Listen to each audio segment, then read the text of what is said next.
Mike Owens here, and today I'm joined by the best fight analyst in the game, Luke Thomas, one half of the award-winning Morning Combat, and at a plethora of many other channels and great content. Luke, great to sit down and chat as always. How are things with you today? They're okay. They're not too bad. They're better than they have been the last couple of weeks, but good to be with you. And yeah, I am excited. Perfect. Well, that's good to hear. I want to get a little bit of a quick review of the MMA in 2022 with you today. And I guess what I kind of want to talk about first and foremost is we've seen a lot of news cycle go around about the absence of Conor McGregor, the absence of John Jones, the kind of absence of the big superstars in the UFC. Can you kind of give me an assessment of MMA in 2022 and your general opinion of what the year has kind of entailed? I think you kind of homed in on it. I know there was some belly aching about how many shows have been at the Apex and the UFC's Apex facility in Las Vegas, Nevada, and how that's kind of brought down some of the enthusiasm for the shows. And to the point that you raised, there was no John Jones, there was no Conor McGregor. So there was no real big marquee, amazing, 2 million pay-per-view buy rate kind of event. Like that was clearly missing in 2022, but I think in general it was pretty good. The amount I made this point, like I saw this tweet previously saying, or asking rather, it was some fan who was asking, was 2022 the worst year in UFC history? And just by virtue of the amount of divisions and then the amount of content that's out there, so like almost every week there's a show, even just a UFC show, that alone makes it hard to argue that 2022 was the worst show. I mean, or the worst year. I would very much submit to you there's a lot of other years you could put into that one, but even then I think it's just unfair more generally. I thought overall you've got look, Leon Edwards beating Kamaru Usman in the 5th round, amazing. You have Alex Pereira doing the same thing to Izzy, and there's a lot of these other like very big, very cool moments, not transcendent, not huge pay-per-view buy rates, but pretty good MMA action. You got some things to be concerned about, or I should say to be hopeful for, rather, for next year. What's going to happen with Bo Nickel and Khamzat Chimaev and Shavkat Rakhmonov. And so in general, I understand that it wasn't the best year. I think that's very fair, and there are some very fair criticisms, but I would give it a solid 7.5 out of or 8 out of 10, something like that. Yeah, that's fair. And I think I maybe went a little bit too quick into the McGregor and the Jones. Time out. Hold on, I can't hear you. I don't know if it's me. A little bit of a technical difficulty there, Luke, as per Morning Combat. But I guess what I wanted to talk about is the kind of blockbuster event. Now, I suppose that means a little bit more for the UK fan because it impacts our early mornings or our Sunday mornings in a lot of cases. But in your opinion, how many UFC pay-per-view events would you class as a blockbuster, something that couldn't be missed? I mean, it's a little too simplistic to say this, but as a general rule, anything that can do 1 million buys or more is probably going to be in your blockbuster can't miss kind of territory. And there's not really many of those. I mean, if you just think about it, like what are not forget fights that you want to see or you don't want to see. Just think about fights that could get made. Just in your mind, I'd pair X with Y. How many of those pairings could you get right now and get 1 million buys? Not many. Not many. You could do a bunch that would do really well, 500,000, 750,000. I think you could get a few of those. But 1 million, there's just not a lot of that, which is kind of crazy because obviously in 2016, you had Conor and Rousey fighting once every quarter. I mean, it's just sort of a ridiculous kind of stretch there. That's unusual, though. That's not going to happen very often. So listen, it's not to say you could get a fight that had 800,000 pay-per-views and was it Blockbuster. That's still pretty big, obviously. You could fudge it there. But as a general rule, you're looking for 1 million pay-per-view buys. And not like when you're adding in Australia or any other place, North America. That's really what you're talking about in terms of counting those numbers. Obviously, the audiences in the UK matter, but not for that particular metric. So I guess kind of what I meant by it is like, as I kind of alluded to us just a second ago, I don't watch the fights at real time. I watch them on Sunday mornings, and working full time and all the complications, I should say, that come with that.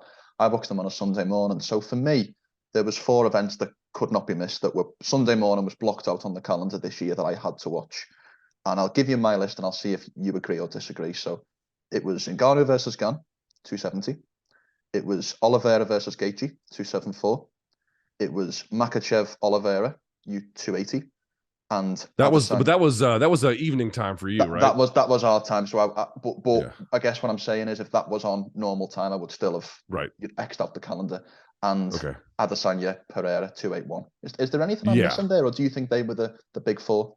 Yeah, I think those are the big ones. I think you got it about right. I wouldn't really change much, to be quite candid with you. I think that, you could go down the list there. Francis Ngannou versus Cyril Gane. That was a huge fight. I didn't think Francis was going to win, and he did it like by wrestling.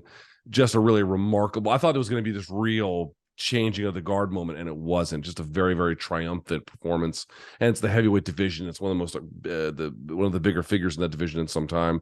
So that I understand. Obviously 280, that makes sense. The Izzy fight. What was the second? Oh, it was Oliveira and Gaethje. Yeah. I mean, that was a huge fight leading into it, and Charles was on the hottest of hot streaks and had been accused rather of being a quitter, and then Justin Gaethje, a previous champion or interim champion himself. Yeah, that was a big one. Any of those would be fine, but none of those did I would say 1 million views. I'm not even sure if any of those cleared. In fact, my understanding is, I could be wrong about this, but my understanding, take that for what it's worth, so anyone who hears this, double check, but my understanding is that no event in 2022 exceeded in huge numbers 400,000 buys. Now 400,000 buys is a very good number, but it's far from Blockbuster. So understand that there's going to be a sliding scale preference, or I should say a different preference between what the market will bear and then what you individually care about, which is why it's hard for me to answer some of these questions, because your preferences are just that, yours. Yes, of course. But you get the idea of sort of what I'm going for here. Of course. And I guess what I want to turn the conversation to a little bit is a theory that I kind of want to run by you, because I believe 2022 saw the rise of the anti-hero. And the reason why I say this is I saw a lot of the big UFC stars, or kind of the developing big UFC stars, have this turn from maybe hero to villain. If we look at Khamzat Chimaev at 279, we look at Paddy Pimblett at 282, to a certain extent Jorge Masvidal at 273, and the aftermath, UFC 272, and the aftermath with him and Colby. We've seen this real change, and almost changing of the guard from hero to villain between some of our favorite stars. Is that a theory that you buy? And if so, what do you make of my assessment? It's very real. And by the way, that process probably isn't done. I remember, this is funny, like speaking of the UK audience, dude, I remember when Michael Bisping was not well liked, certainly by the American audience. I mean, obviously the UK audience probably always had a different view, but being locked here, he was, I forget which fight it was. I think it was the Jorge Rivera fight, where there was some bad blood before them, and then afterwards Michael Bisping went over and spat on their corner. Yeah. He did not make a lot of friends, but then look at him now. He's like this elder statesman, beloved, and he was beloved even before he had retired. So like, I agree with the general premise of the question that Paddy definitely had things turn for him. Khamzat, big time, really had things turn for him. And Jorge, I think that was in process that had kind of been happening, but then through the alleged sucker punching and then also the losses in the octagon, I think also contributed to it as well. There's been a bit of a turn, but I want to stress this.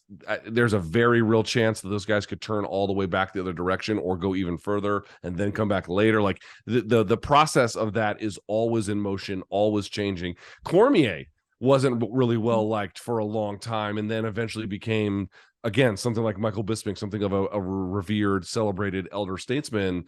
The fan base picks and chooses who they like, and they pick and choose who they like based on sometimes good reasons, sometimes bad reasons, their own reasons. You can't really regulate it. It's going to be what it's going to be. I think the common denominator, though, between actually the three of the ones you mentioned, Jorge, Paddy, and Khamzat, there is something competition related to it. Right. With John Jones, you could say that there was the eye pokes and whatnot, but I always felt that was like really flimsy bullshit. In general, people hated him for the stuff that happened outside of the octagon, and it's the stuff that happened inside that preserved the heroics. With Khamzat, yeah, he performed well, but he had the terrible weight miss, so that's one. Yeah. With Paddy, I think people didn't like the judging and kind of the beef he had with Ariel and how it carried over. None of that really did him any favors. And then, as you indicated, or we talked about just a minute ago, Jorge with the outside the cage stuff, but then, getting viciously knocked out in the rematch with Usman and getting run over by Colby essentially in their fight, just kind of having these languid performances. None of it is strictly a function of one or the other. It usually is some part generated about what happens inside the cage, at least inside the professional circumstances, in the case of Khamzat with the weight miss, and then building towards these larger changes. With that being said, of Khamzat, Paddy Pimblett, Masvidal, and I'll also include Sean O'Malley in this to an extent, given the controversy of the Petr Yan win. Who do you think can kind of turn that and turn themselves back from, quote unquote, a villain back into a hero by the back end of 2023? So, okay, 23, you mean? Yes. Yeah. Who can have the shortest turnaround? So of the four you mentioned, I'll pick two. I think O'Malley would be one, and I think Khamzat would be the other. Now, one never knows, right? Because, who the hell knows what these guys are going to do in their personal life and whatever. But the reason why I would make those two guys separate is, one, O'Malley, I did not score the fight for O'Malley in real time, but I definitely didn't. I mean, I walked away from that fight being like, dude, O'Malley he was fighting his peer. I mean, he wasn't fighting some other guy who was well above him. He was fighting his peer, different strengths and weaknesses, but he was fighting his peer. And I think a lot of people walked away with that impression, right? Plus Chito versus him in a rematch is majorly exciting. Him versus Henry Cejudo, majorly exciting. Him versus Sterling, majorly exciting. Like, people are still excited very much about seeing him fight. And, a big win can just change your fortune. And it just is so forgivable. Like when Conor was out doing Conor things, like he was showing up to the press conference late against Eddie Alvarez and telling the world to suck his big Irish balls. If you lose and do that, no one will forgive you. It's because he was winning. Yeah. And so it just became part of, like, you looked past the fact that he was kind of being a jerk to everybody because of the winning. But if you're not winning and you try that, it totally blows up in your face. So the point I'm trying to make here is, if O'Malley can win, and I think with these big fights, that's a big one. The other one I'm going to pick is Khamzat. And the reason why is because he just looks like he's poised for something great. Now, again, I also think that Shavkat Rakhmonov is something of the guy who's eventually going to hoist that title one way or the other. But the Khamzat has two weight classes that you can get into fights with. He's potentially a title contender in either of them. Obviously, he has a lot more work to do in middleweight than welter, but you get the idea. Like, there's some big fights for him, and if he's winning and out there destroying, and he can beat whoever ends up being the belt holder, whether it's Leon or Kamaru, that's a big thing. Paddy's in a tougher circumstance. I think that Paddy is much more well liked in general, from what I can tell. But the problem is, his game is just not developing the way it's supposed to be developing, and it hasn't reached a point where it should have reached already. And that doesn't mean he can't win fights. It's just hard for me to be like, okay, let's say the public has turned against him to some extent. Do I really believe he can beat a really big name to potentially turn that around in 2023? I'm skeptical of that. I mean, it certainly is possible. One never knows, but the other two guys you mentioned appear to be ready to have big victories. Yeah. I am less convinced that is the case for Paddy, and certainly for Jorge, who's probably closer to the end of his career than, at any point he's ever been in his career, I suppose. No, I agree 100%. What I've done next for the kind of next segment of what we're talking about today is I've put a small list together of fights. One thing I like to do, Luke, when at the end of every year, is I like to do an alternate fighter of the year list, because naturally all the fighter of the year list gravitate towards the champions and the big moments. But I think it's important to highlight who has a great year and maybe wasn't on the title level. So I've got a list of fighters of my alternate fighter of the year list, and fighters who also had a poor year. And what I'd like to know is, on my fighter of the year list, do you think that trajectory can continue? Or conversely, on my bad fighter of the year list, do you think that trajectory will continue downwards? If that's okay. Okay. So first and foremost, on the good list, on the alternate fighter of the year list, I'm going to go with Marlon Vera with a decision victory over Rob Font and the head kick knockout of Dominic Cruz in back-to-back main events. Do you think he can continue on this trajectory? Oh, there's just no doubt he can continue. Now, the catch with him, with anyone really in his place, I'm not sure where he's ranked today, but pretty high up there, I'm sure. Number 4. Number 4. I mean, number 4 at bantamweight. I don't give a damn who you are. Either you fight someone ranked above you at 3-2-1, or even at 5 and 6, dude, you're fighting a hammer. I mean, you're fighting a straight. I mean, where is it? Look, Mike Owens. I mean, you're fighting the hammer, right? That's what you're going to get. You're going to get one of those. So it's not going to be easy for him. And so I could, someone could look at this and be like, oh, well, Chito lost his next fight after Luke said he wouldn't. I'm not saying he can't win or he won't win. In fact, he just might. He is so impressive in 5-round fights. There was a joke years ago. They used to call Butterbean, who was this big fat boxer who had big knockout power. They used to call him the king of the 4-rounders. Now, obviously, boxing goes to 12, so being king of the 4-rounders is kind of a nice thing to say, kind of not, right? It's a little bit of both. But I call Chito the king of the 5-rounders. And the reason why I say that is because, in 3-round fights, he's good. But those extra 2 rounds, he has unbelievable, obviously great skills. Please don't misunderstand me. But on top of that, he's got phenomenal cardio. He's made out of vibranium. I've just never seen a guy as able to take punishment without it ever deterring him as I have with Chito Vera. And he makes slow reads, but they all kind of accumulate in those 4th and 5th rounds. Dude, that's going to make him a difficult fight for anybody in that weight class, plus the devastating Muay Thai and everything else you could add on top of it, dude. Chito Vera is a handful. I very much am thinking, hard to know exactly how it's going to go, but am I thinking very positively about his future in the way that you've described the question? The answer is yes, very much. 100%. Next one on my list, Belal Muhammad. So Belal ripped the wrong against his only stoppage loss against Vicente Luque earlier on this year, and then obviously the knockout against Sean Brady. Do you think Belal is at his ceiling, or do you think this can go even further? I think he can go a little bit further. Now, whether he can win and hold a title, it's hard to say exactly. Obviously, that's a difficult task for anyone. But and here, Belal Muhammad's a very special case actually for me because you're right about certain guys, you're wrong about others, but Belal Muhammad was a guy I think I was consistently wrong about, I think, for a long time.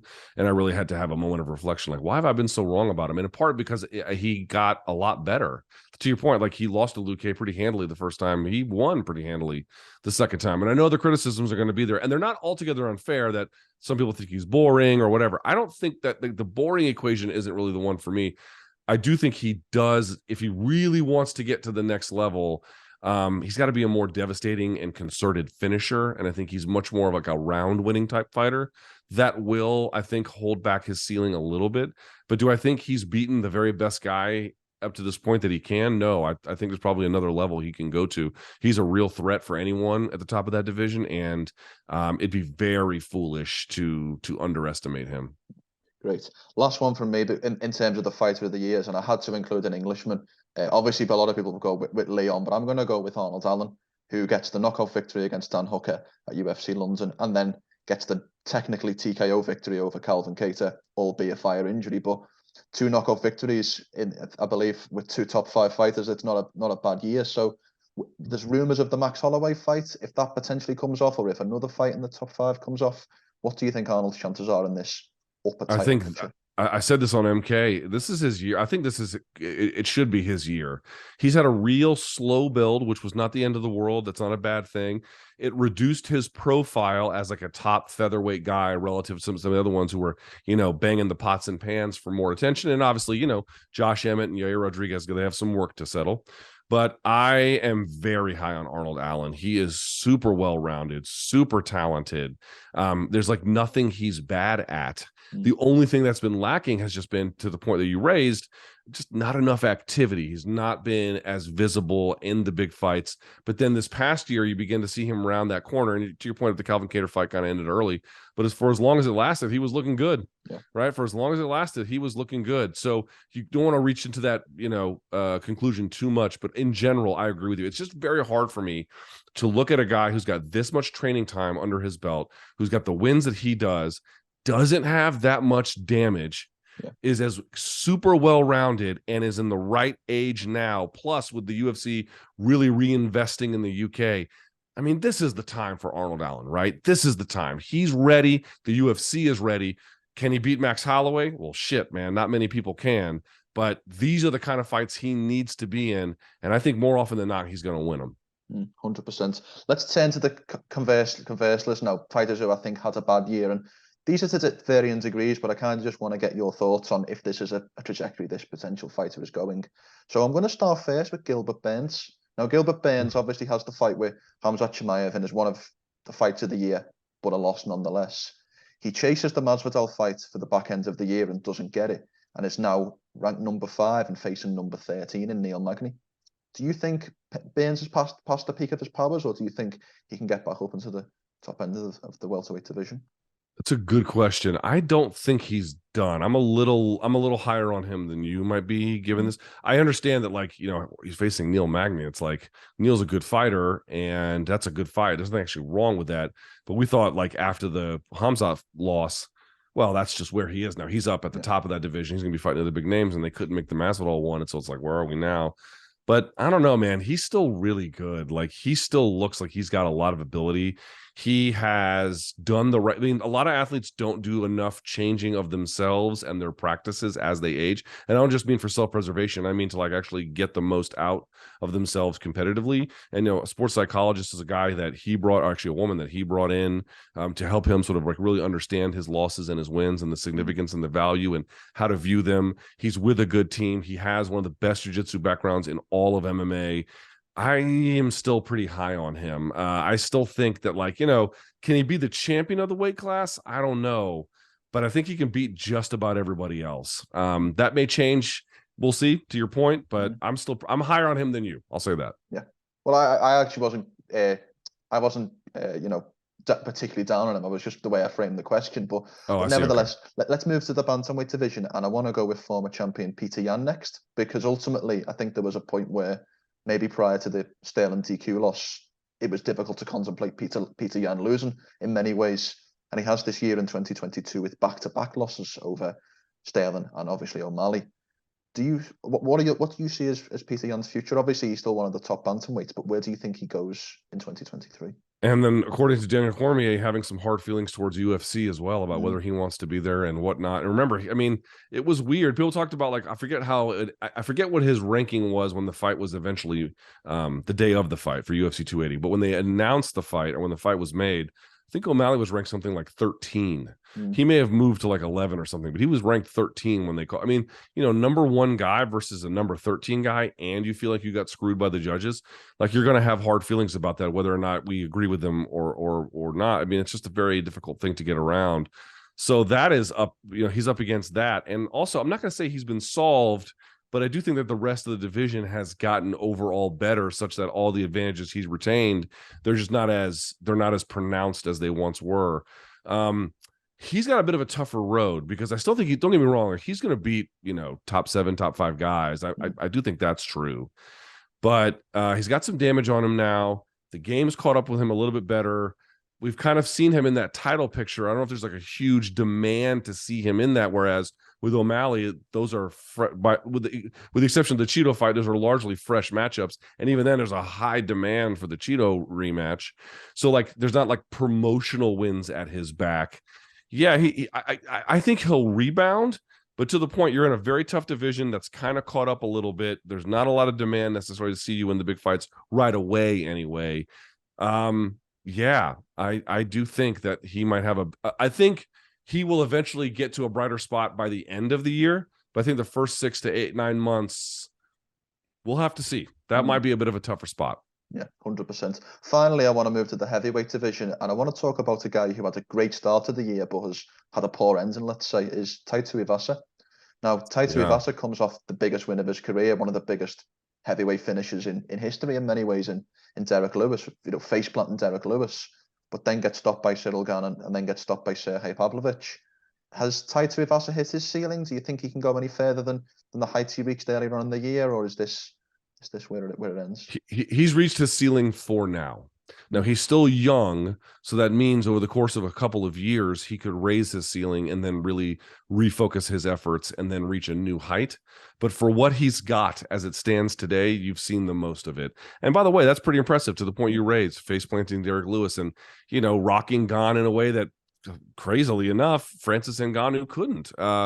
Pretty remarkable, and doing it in the other guy's hometown, by the way, like going to Paris to fight him there. That's a big deal. You know, that's not easy to do. It's very, very difficult. But, you know, listen, he's got a weird body type in the sense of, you know, you're never going to see big arm bars from the guard from him. He's not much of a back taker. So it has narrowed his offense. It has narrowed what he's capable of doing. And so as long as that's going to be the case, you know, where, and, you know, he can be kind of baited into exchanging, so he's not making great decisions there. So there's a couple of factors that are in play.